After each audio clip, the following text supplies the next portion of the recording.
Al-Furqan, nah itu karena dianggapnya Furqan, Al-Quran, kalamullah, wahyu, jadi itu semuanya itu menjadi mendangkal sekali. Begitu juga antara uzlah, khalwat, dan tahannus. Kalau tahannus ini adalah sifatnya beribadah secara murni dan tidak ada gangguan. Kalau sholat khusyuk gitu ya, artinya beribadah secara murni, tidak ada gangguan. Nah, ketika uzlah itu berarti dia ingin bertahanus, tetapi caranya harus menjauhkan diri dari keramaian ini.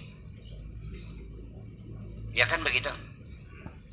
Di tempat yang jauh aja, ke kampung, ke gunung, ke tempat yang. Kalau khalwat itu tidak mesti menjauh, tetapi yang penting ada tempat yang sepi. Jadi di dalam kamar pun disebut khalwah. Kalau uzlah ya keluar rumah, itu bedanya. Oke? Kenapa seperti semacam itu? Ini memang diperlukan karena orang sendiri itu baru muncul kecerdasannya ketika dia sendirian.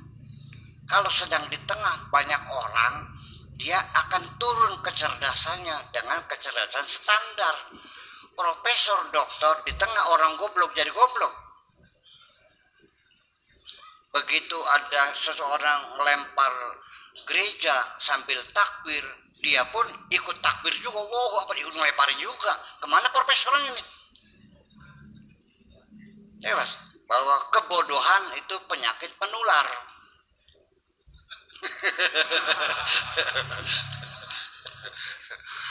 Ya, kalau kamu bergaul dengan orang-orang bodoh, kamu jadi bodoh juga lama-lama. Lihat. Itu makanya. Itu yang pertama tentang beda antara tahnus, uzlah, dan khalwat. Kemudian yang pertama tadi pesannya apa? Hah? Iya. Apakah Anda mengatakan bahwa wa ma khalaqtul jinna wal insa illa liya'budun? Apakah Anda berkesimpulan karena jin disebutkan lebih dulu berarti penciptanya lebih dulu? Itu kan begitu pertanyaannya. Itu bisa dibenarkan, bisa secara pemahaman linguistik bahwa penyebutan pertama itu berarti mungkin penciptanya lebih dulu, tetapi juga bisa saja bukan penyautan dengan penciptaan, tetapi dengan kepangkatan dan status itu sehingga perlu disebutkan lebih dulu. Betul nggak? Di sini di Indramayu yang terhormat Ibu Bupati ya, pertama dong, masa terakhir ngaco sudah mah. Bupati siapa? Asda atau Sekda dulu ya? Wakil dulu.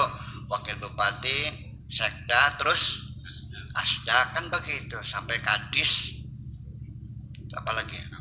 Kabak, Kasubag, itu sampai Palebe terakhir. Itu artinya penyebutan karena status yang berbeda. Tetapi juga disebutkan terakhir juga tidak mesti yang paling rendah, tetapi juga hanya karena diperlakukan secara khusus. Tanazzalul malaikatu warruhu fiha, itu bukan berarti malaikat Jibril di bawah para malaikat. Oke. Ya, makanya mesti diwaspadai ini, mesti diwaspadai. Jadi artinya persoalan didahulukan di situ apakah sebagai bukti atau sebagai pemahaman bahwa jin lebih dulu dari manusia, itu versi semacam itu ya memang dalam cerita kitab-kitab sebelum manusia lahir ada maksudnya itu di sini sudah ada jin, sudah ada malaikat, kan begitu.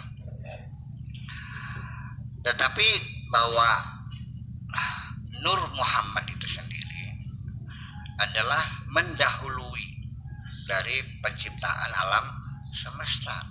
Didesain paling awal tapi dikeluarkannya paling akhir gitu. Itu sebab nanti ketika kartu as ini, kartu truf ini dikeluarkan, berarti permainan sudah selesai. Itulah makanya ketika Nabi terlahir, maka itulah satu batas pemisah.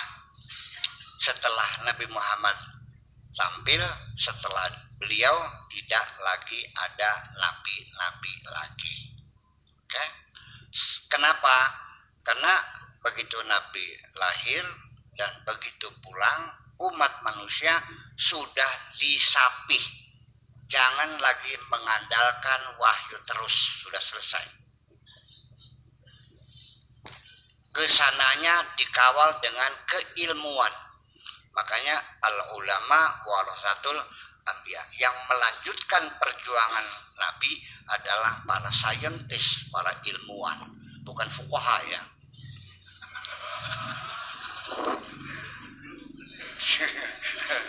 Ya itu makanya. Oke.